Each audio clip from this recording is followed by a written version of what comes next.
Dear students, today I'll discuss about the facial layer and also its lesions.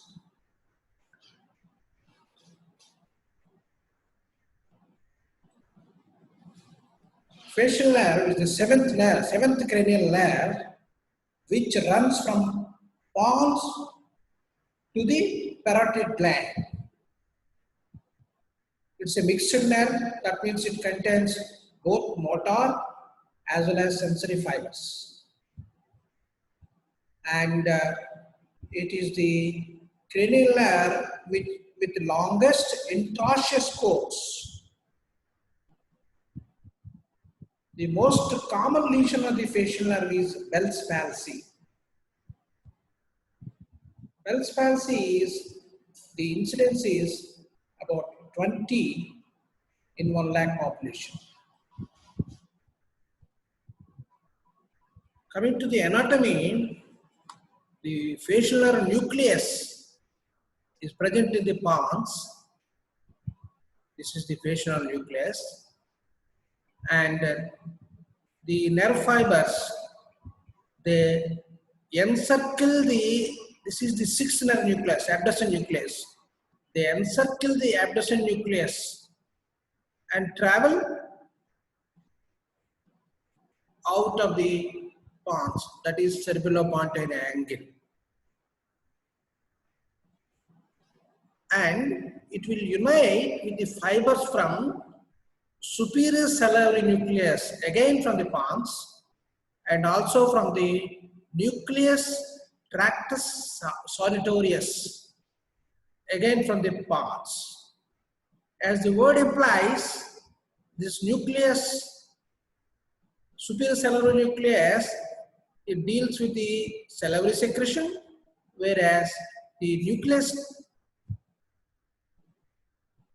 tractus solitarius, it is concerned with taste.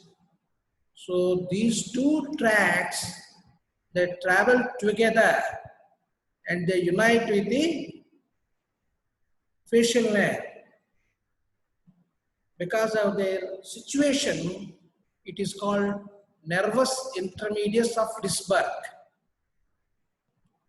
Now all these things, they travel together along with the statoacoustic nerve, that is eighth nerve, and enter the internal acoustic meatus. This is the internal auditory meatus or internal acoustic meatus.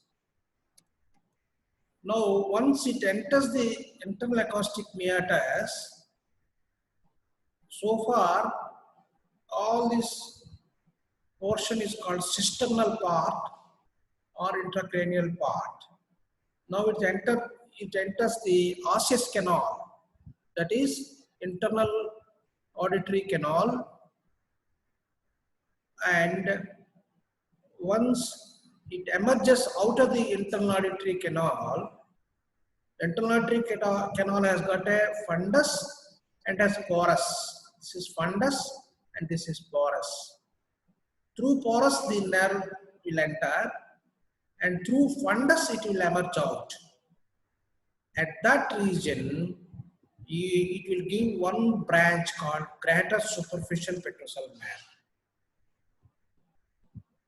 Then it will travel to a small distance, that is called labyrinthine part, and then it will become horizontal part or tympanic part. The labyrinthine portion is the smallest portion of the facial nerve, and it is the narrowest when compared with other things, about 0.6 to 0.68 millimeter in diameter, and it is the smallest segment, that is about 4 millimeters. Now it will become the horizontal portion or tympanic portion. So-called horizontal portion is not perfectly horizontal. It makes about 30 degrees of angulation to the horizontal. And then it takes another bend, that is the second genu. This is the first genu, whereas this is the second genu. After the second genu, it will give rise to one branch called nerve to stapedius. Then another branch is given, that is cauda tympani. So the cauda tympani, it carries the fibers, taste fibers. As I mentioned earlier, fibers from the nucleus solitarius, they travel along the cauda tympani nerve and to join the lingual nerve to supply the tongue. Now, the nerve then forms what is known as vertical segment or mastoid segment of the facial nerve. Mastoid segment of the facial nerve is about 13 millimeters in length. Again, this is not perfectly vertical. It makes about 15 degrees angulation to the vertical. And then it will take another genu, that is the third genu we call it as. Sometimes we call it as third genu, just underneath the styloid process from the stylomastoid foramen to emerge between the superficial and deep lobe of the parotid gland, from where it divides into two branches, the temporofacial branch and the buccomandibular branch. The temporofacial branch will give two branches, the temporal branch and the zygomatic branch. Temporal branch will supply the temporal region and the forehead, whereas the zygomatic branch supplies the orbicularis oculi. And the buccomandibular or cervicofacial branch, it supplies the buccal branch supplies the buccinator muscle, whereas this is the marginal mandibular nerve. Marginal mandibular nerve supplies the depressor labia inferioris. Depressor labia inferioris, DLI. This is the muscle that is responsible for bringing the angle of the mouth downwards. And the last branch is cervical branch.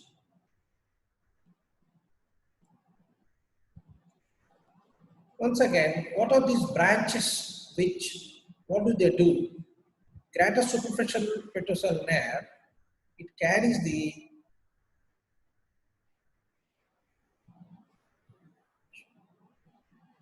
parasympathetic fibers and it will unite with the lesser superficial petrosal nerve from the nerve plexus around the internal carotid artery, which carry these sympathetic fibers. Together, they travel and form what is known as nerve of pterygoid canal. Nerve of pterygoid canal, it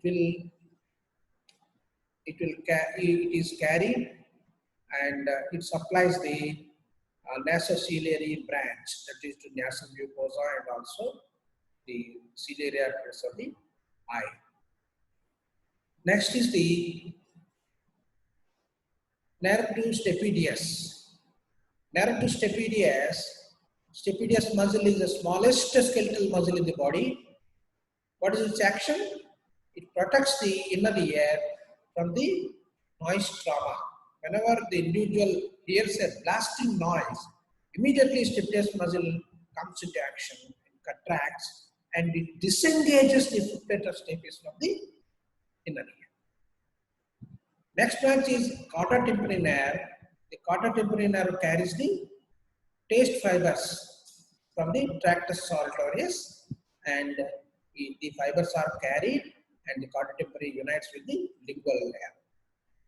It supplies the taste sensation to the anterior 2/3 of the tongue.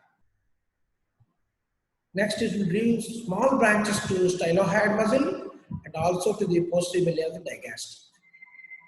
Lastly, as I just mentioned, the branches between the superficial and deep lobes of the parotid gland, that is temporal, zygomatic, buccal, marginal mandibular, and cervical. Together, they are known as pes anserinus. That is like the foot of a duck. Now, what is the narrow structure? Narrow structure, the basic nerve fiber has got an axon in the middle. Surrounding the axon, there is what you known as a myelin sheath in the form of nodes of Ranvier. Over the myelin sheath, there is neurolemmal covering.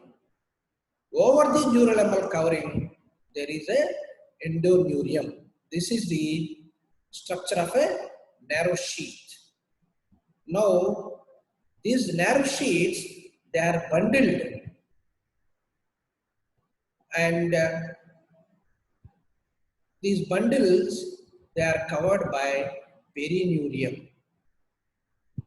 So these bundles covered with perineurium again forms into 2-3 bundles, and it is surrounded by what is known as epineurium, the blue color.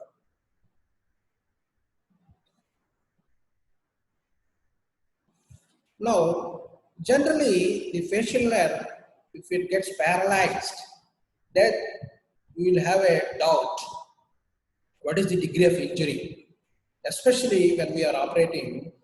Suppose you do a paratodectomy or do a mastectomy, the nerve is injured, we will have a serious doubt. What is the degree of injury? Will the nerve ever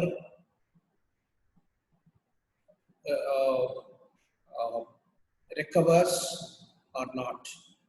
If it recovers, what will be the state of recovery? What will be the degree of recovery? Is it complete recovery or incomplete recovery? So, we have got certain parameters. First degree is called neuropraxia, otherwise known as class 1 injury of the nerve. What is neuropraxia? In neuropraxia, there is no anatomical injury, anatomical disruption of the nerve structure. It is only a physiological block. As a rule, it will recover in no time. Maximum, it may need a few hours. This happens very, very commonly during ear surgery. You know very well, all of us, we operate on the ear under local anesthesia. During infiltration, if the xylocaine, what is the drug we use for local anesthesia? It is xylocaine. Xylocaine, either 1% or 2% with a few drops of adrenaline. Now, if the xylocaine reaches the tip and goes beyond it or underneath it, where the facial nerve lies, then immediately patient will develop facial paralysis. This is neuropraxia because of the drug going into the nerve. So, this is class 1. If the injury is severe, then we call it as axonotemesis. What is axonotemesis? In axonotemesis, the axon sheath is intact. The axon is intact and axon sheath is intact. But the coverings that are involved. Say for instance, in class 2 injury, except the perineurium will be intact, but the epineurium is gone. Whereas in case of class 3 injury, the endoneurium is intact. Endoneurium is intact, that is, the epineurium and perineurium are gone. Whereas in class 4 injury, only the nerve sheath is intact. Nerve sheath, that is the neural enamel covering is intact. The endoneurium and the perineurium and the epineurium are gone. This is class 4 injury.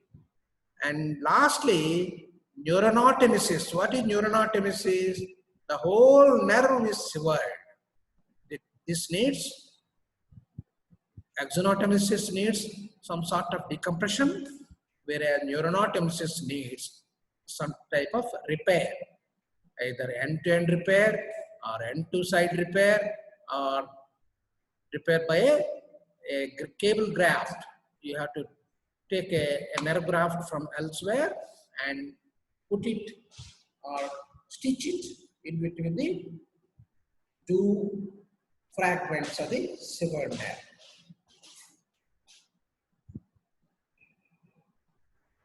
There are some electrodiagnostic tests by means of which you can diagnose the severity of the lesion. They will tell you where you are. They will tell you whether you are dealing with axonatomosis or neuroanastomosis. They will tell you whether to operate or not to operate. And it will also tell you when to operate, when not to operate. So they are of paramount importance, even though many people do not do it, but it is very important.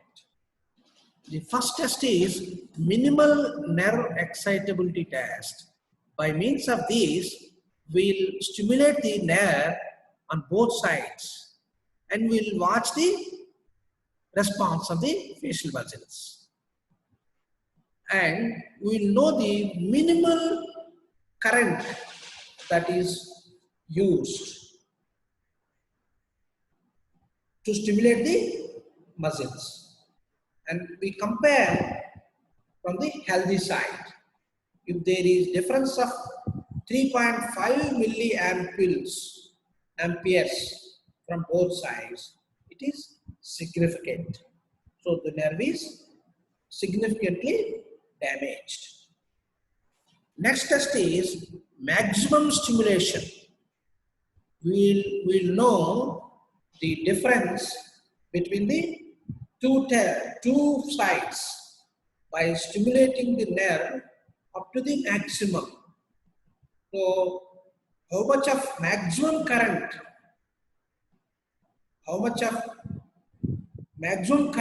needed for maximum stimulation of the nerve. This will also give important information about the status of the nerve.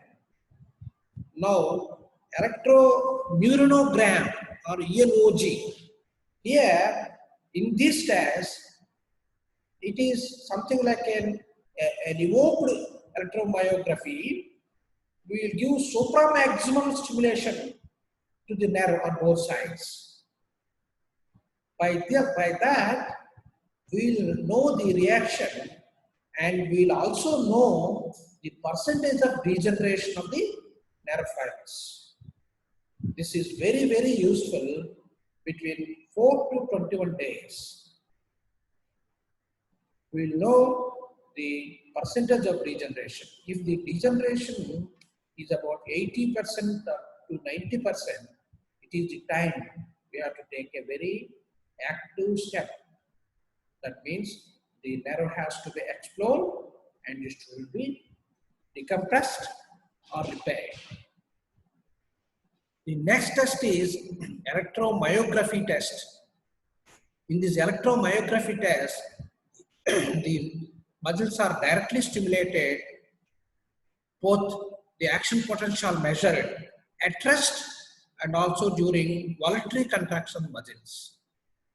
And the information that we get from electromyography is of paramount nature, paramount importance, because we can have an idea whether the nerve ever recovers.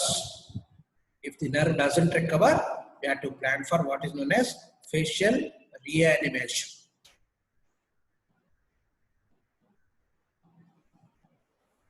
Now, what are various pathological entities where we will come across facial layer paralysis. The first and foremost and the most important disorder is Bell's palsy. Now, what is Bell's palsy? Bell's palsy is idiopathic lower motor neuron facial paralysis of sudden onset. It can occur at any age in adults as well as children. What are the various components of the Bell's palsy? It is a lower motor neuron lesion. That is, the entire half of the face is involved. Starting from above, there will be absence of frowning. Frowning is wrinkles of the forehead. That wrinkles of the forehead will go, and absence of lifting the eyelid. One cannot lift the eyelid like this, and one cannot close the eye. This is called lag of thalamus when compared with normal side. Normal eyelids are lagged behind, so that is known as lag of thalamus. And then what is known as Bell's sign. Bell's sign is the Bell's phenomenon. Bell's phenomenon is normal. While we close our eyes, automatically the eyeball will be moving upwards, which we will not perceive because the eyes are closed. But when eye is not being closed satisfactorily, the Bell's phenomenon will be observed very clearly. This is called Bell's sign. Then there will be obliteration of the nasolabial groove. There will be what is known as a nasolabial groove from the nose to the upper lip. This nasolabial groove will be absent on the paralyzed side. And angle of the mouth will be deviated to the normal side. The normal muscles will be pulling when patient tries to smile. And the paralyzed side, the lower lip will be drawn downwards. These are the various components of Bell's palsy. What is Bell's palsy due to? As I told you, it is idiopathic in nature. The exact etiology is not known, but it is strongly believed that Bell's palsy may be of viral etiology. Especially the herpes virus is very much blamed, and sometimes it may be Epstein-Barr virus, because people have demonstrated antiviral antibody titers in all these individuals.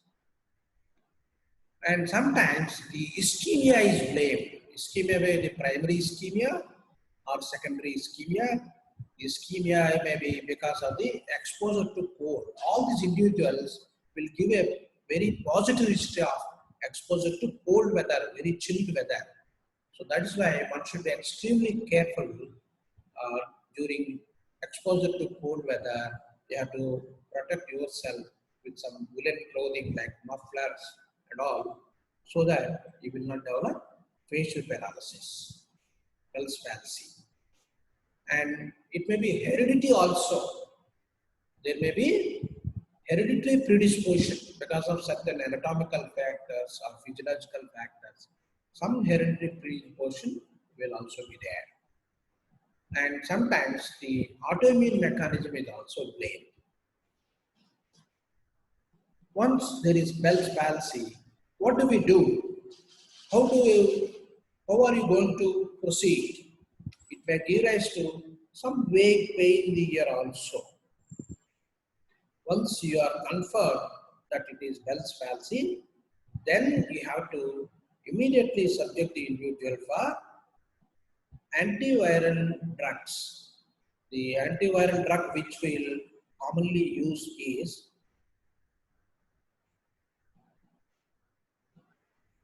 Esdoper. Is our drug that is Esnovir. That is, we give about 4 400 milligrams to 800 milligrams every 6 hours. Acyclovir, not isonavir, acyclovir. This acyclovir will give about 800 milligrams 6 hourly for about 10 days. And we already mentioned there is a pathological entity that is ischemia. So for the ischemia spasm, we give steroids in the form of 1 milligram per kg body weight in divided doses. And it should be tapered once the recovery is observed. 2-3 days, we give the full dose, or about 1 or 2 weeks, we give the full dose, then it is slowly tapered.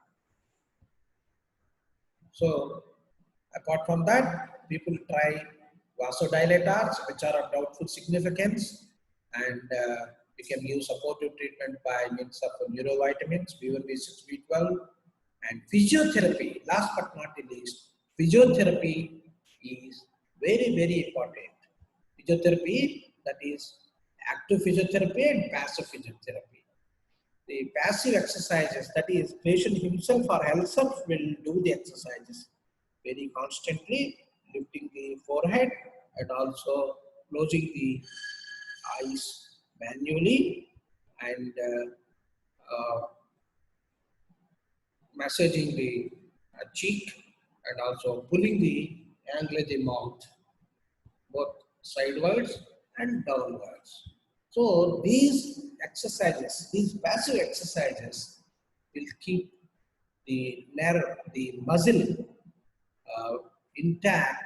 It will protect the muscle from fibrosis, from disease atrophy. Not only the passive movements, even active movements also can be tried. The patient can do it. And sometimes the Faraday stimulation also helps to some extent, not too much. So with this physiotherapy and with the antiviral and steroid therapy, patient must improve, say about in 3 or 4 weeks. If the patient doesn't improve, then it should be evaluated further. There must be something else rather than idiopathic facial paralysis. Now, a word about the upper motor neuron facial paralysis. The difference between upper motor neuron facial paralysis and lower motor neuron facial paralysis is there will be in upper motor neuron paralysis, the upper face is spared. We will get back here later. Next condition is Ramsay-Hunt syndrome. Ramsay-Hunt syndrome is otherwise known as geniculate herpes. Herpes zoster infection of the geniculate ganglion. The responsible virus is zoster varicella virus. Here it also produces lower motor neuron facial paralysis, just like in Bell's palsy. But in addition, there will be herpetic lesions, vesicular lesions inside the external artery meatus. The presence of vesicular lesions in the external artery canal in Ramsay-Hunt syndrome confirms that there are definite sensory fibers in the facial nerve. Now, treatment is once again same as Bell's palsy. This can involve the other cranials also, like the fifth nerve, that is trigeminal nerve, even abducens nerve, and the eighth nerve especially. It may produce vertigo and also may produce hard of hearing. So it is imperative you have to treat the patient very, very vigorously by means of antiviral drugs and also steroids. It is best to take the help of a dermatologist so that they are very, very familiar with the treatment of these varicella virus lesions.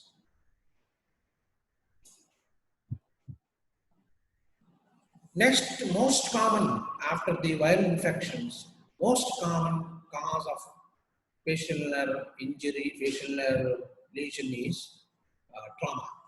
The trauma may be either accidental trauma or it may be surgical trauma. Surgical trauma is after mastectomy or temploroplasty and parotid surgery, and sometimes we do what are known as temporal bone resections, excision of the temporal bone for malignancies.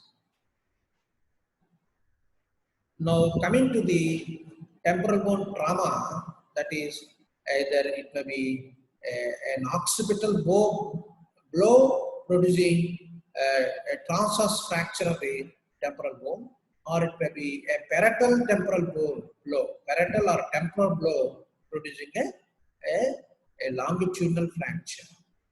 So longitudinal fractures are most common, about 80%, and in about the 80% cases, about 10% cases will produce facial hair paralysis, and they generally they'll be bleeding from the ear and there will be conductive deafness. Sometimes there may be CSF autoria also.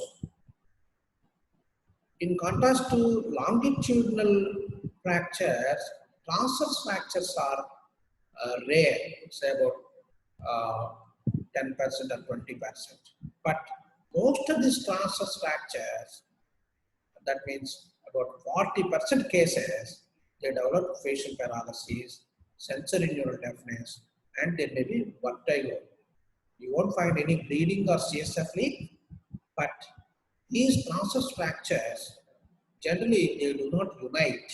And if you leave behind like that, when there is no hearing at all, then it is best to treat them by subtotal petrosectomy and obliterate the entire wound by fat from the abdomen. This will protect the patient from developing meningitis subsequently.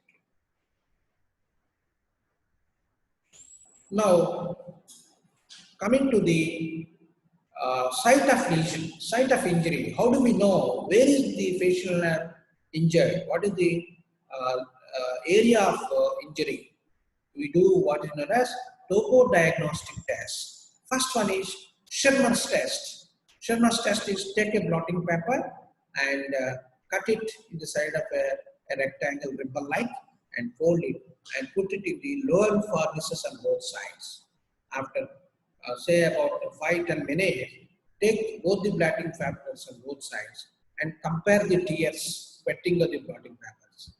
If the blotting paper on the normal side will be dry, whereas blotting paper on the opposite side, if it is more, otherwise rather, in case of the, we have to study whether the greater superficial petrosal nerve is intact or not. If the greater the facial nerve got injured at this level, that means the greater superficial petrosal nerve is gone. That means there is absence of TS.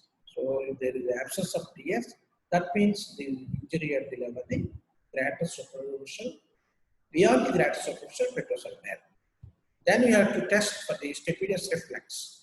Stapedial reflex can be very effectively tested by Bürger audiometry, and if the stapedial reflex is gone, that means the injury is at this level, beyond the nerve to stapedius. Now you test for the taste. If the taste is also gone, then the injury must be beyond the chordotympanic nerve. So you will have an idea where the site of injury of the facial nerve. According to that, if the injury is in the middle ear cavity, either in the horizontal part of the tympanic part of the facial nerve, or at the second genu, or at the first genu, or at the vertical portion, we have to do what is known as facial nerve decompression. Do a mastectomy, expose the facial nerve, expose the injured site of the facial nerve, expose the normal nerve both proximally and distally, and then we do what is known as neurolysis. That is, we divide the nerve sheath so that the injured portion or the portion of the nerve that is having concussion injury, there will be edema, and that portion will be bulge out during the operation. If you find that finding that the sheet is bulging after neurolysis, that means prognosis will be excellent. Patient will have recovery immediately in the postoperative period.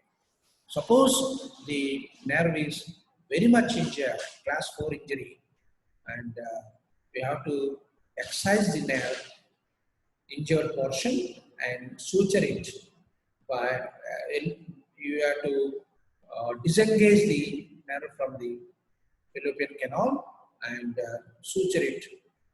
This is called rerouting. Rerouting we are nowadays rarely doing because it doesn't give us very good results. So we do what is known as a cable graft. Cable graft is take a small portion of the nerve from elsewhere in the body, that is especially great auricular nerve or from the sural nerve, and you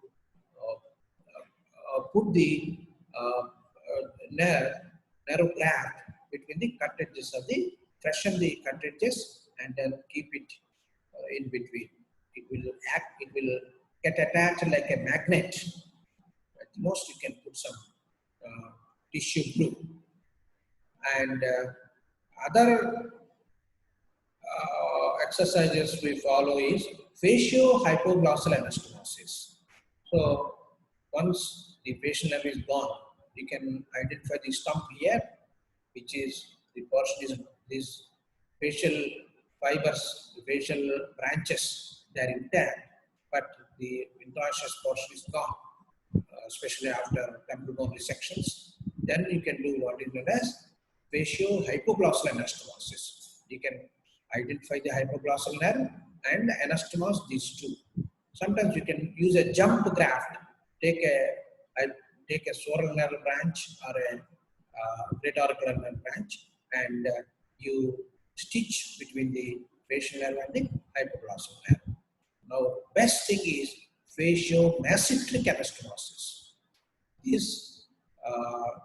redundant facial nerve trunk is anastomosed to the nerve to masseter, which is a very significant nerve, and that will give rise to very satisfactory results. Next common cause of facial nerve lesions are tumors, especially the temporal malignancies, especially the adenocarcinomas or squamous cell carcinoma, more important. They are supposed to produce the facial paralysis. And parotid malignancy is also very notorious to produce parotid malignancies. Next is facial nerve neuromas. Very ironically, facial nerve neuromas, they produce facial paralysis very lately. Since facial nerve neuromas, they are there in the fallopian canal, they produce more ear symptoms than facial paralysis. And last but not the least, the cholesteatoma produces facial paralysis very often. Though very late, it is very important cause of facial paralysis. Not only cholesteatoma, even acute suppurative arteritis media also may produce facial paralysis if the fallopian canal is dehiscent. Then immediately you have to do either myringotomy or a mastectomy and remove all the exudate so that the nerve is decompressed.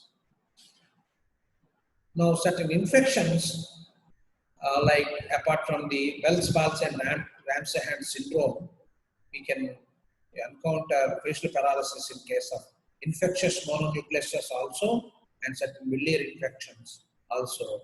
The nerve will be injured, which I have told you just now. Coming to the central causes, there are certain central causes where the nerve may get involved. And now we have to know the difference between the upper motor neuron lesion and the lower motor neuron lesion. Where is the nerve got injured? So far we are all dealing with the lower motor neuron lesions. What about upper motor neuron lesion? Suppose there is injury or involvement of the near the nucleus. How do we know? The nuclear lesions with facial nerve will be generally associated with nuclear lesion of the abducent nerve. So both facial nerve and abducent nerve will be involved. Then we should know that we are certain that the lesion is at the level of the facial nucleus. If the upper part of the face is spared, if the upper part of the face is not involved, that means it is an upper motor neuron lesion. Why? Because the upper part of the face has got bilateral representation in the brain, the cortex. So the fibers from the cortex, motor from the cortex, they cross the midline as far as the ipsilateral as well as contralateral facial nucleus also it will supply. As far as the lower face is concerned, there is no such arrangement. So we should know certain central causes like the tumors, meningiomata, or the acrostic neuromata, or the some multiple sclerosis, and things like that. Even head injuries, they may also produce the upper motor neuron type of facial paralysis. Certain other causes like sarcoidosis, and apart from sarcoidosis, other craniometrology like tuberculosis and certain vascular lesions, especially if they are associated with diabetes mellitus. There is one condition called malignant otitis externa. Malignant otitis externa, it is a misnomer. I have told in the last class, it is neither malignant nor it stops short at the external ear. It involves the middle ear, inner ear, skull base. It may even kill the patient if it is not attended properly. This malignant otitis externa, very, very important condition associated with uncontrolled diabetes, commonly seen in immunocompromised individuals. So this should be kept in mind. This will produce very, very commonly the facial paralysis. Certain heavy metal poisoning and sometimes syphilis also may produce facial paralysis. Extremely rare is the congenital lower motor neuron facial nerve paralysis. In the newborn individuals, usually because of the forceps injury during delivery, the facial paralysis might be occurring. Generally, if it is neuropraxia, grade 1 injury, class 1 injury, we can wait and watch. If it doesn't recover, then something has to be done, just like in adults. Either you should know the level of injury and do some physiotherapy, and if it doesn't recover even after a few years, then you have to treat like an adult. You have to do some reanimation procedures, rehabilitation procedures. Suppose the facial nerve is not treated, what will happen? There may be incomplete recovery of the facial nerve, some amount of facial paralysis will remain, and if the cornea is constantly exposed, it will produce what is known as exposure keratitis. And there will be synkinesis, that means there will be mass movement of the muscles and there will be constant twitchings and very anxiety appearance. There may be tics and spasms, there may be contractions of the facial muscles. The uninvolved side, the involved side will be sometimes because of the contractures will be pulling the angle of the mouth. Generally, the angle of the mouth will be deviated towards the normal side, but because of the contractures, the mouth will be deviated towards the involved side. And there may be crocodile tears. What are crocodile tears?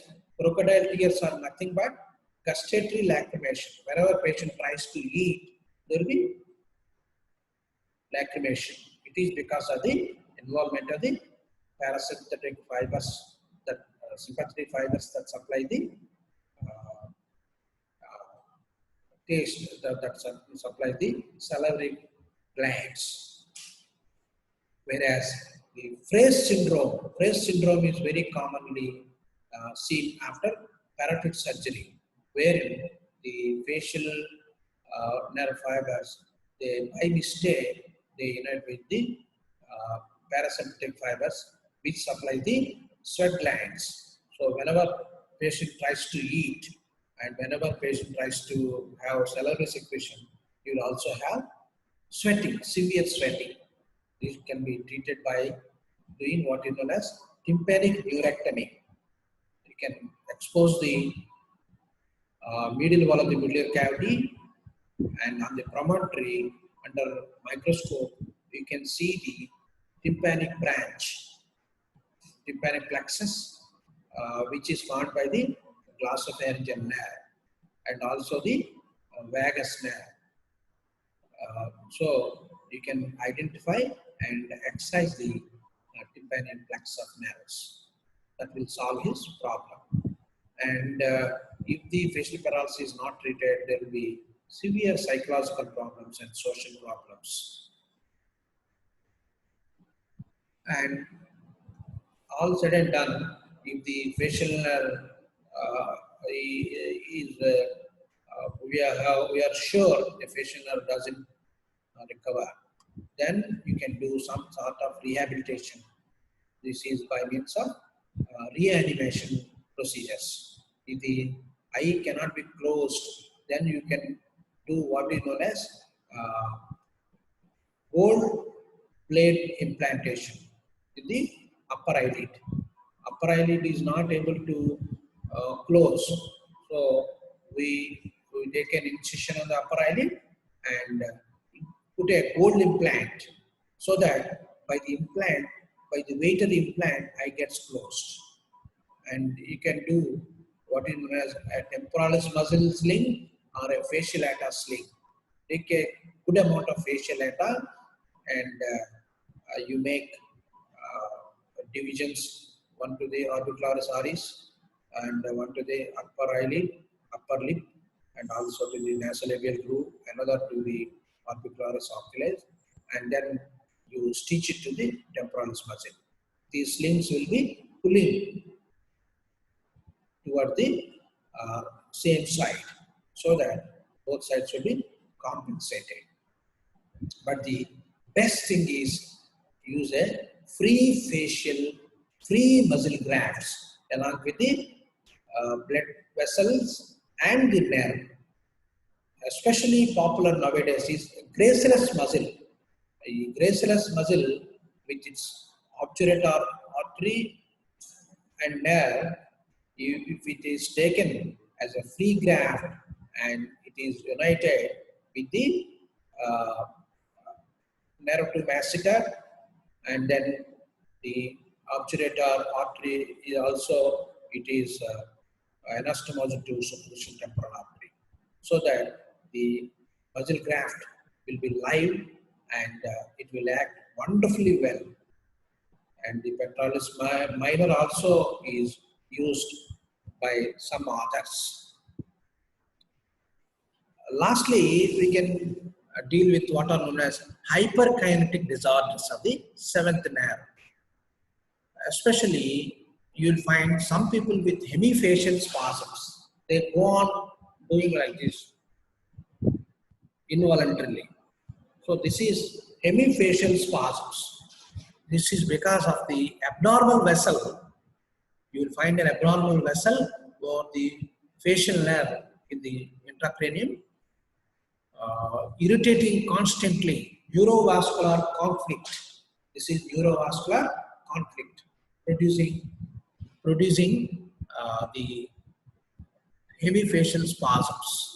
These hemifacial spasms can be very, very effectively treated by means of what are known as microvascular decompression. You expose the muscle and you expose the nerve and the offending vessel. identify and take a piece of silastic and introduce in between them so that the blood vessel no more offends the facial nerve. So patient will have immediate relief from his hemifacial spasms. And if you want a temporary relief, you can inject Botox, and the effect will last for about 3 to 6 months. Sometimes you will find what are known as blepharospasms. Involuntarily, patient will be constantly closing the eyes. This is giving rise to what is known as functional blindness. He cannot see anything. Constantly he will be patting the eye. So it will be functional blindness. The exact etiology we do not know. Probably the etiology in the basal ganglia. This can be treated by sectioning the selective nerve fibers, that is the zygomatic branches on both sides, or by means of Botox injections. Thank you.